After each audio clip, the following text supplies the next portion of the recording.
Assessore Santoro, quali sono i nuovi scenari dell'edilizia e come si prepara la Regione ad accoglierli accanto alle imprese?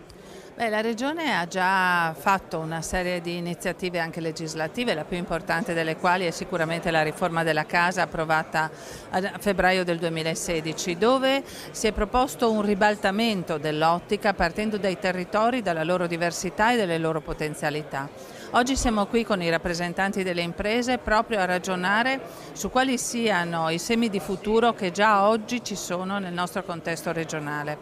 La crisi economica, soprattutto nel comparto dell'edilizia, ha comportato una vera e propria rivoluzione. È caso di capire adesso, a fronte di questo processo, quali siano gli elementi di novità e di positività e di eccellenza che ci sono nei nostri territori per ripartire da lì per un futuro sostenibile anche da un punto di vista economico per le nostre imprese.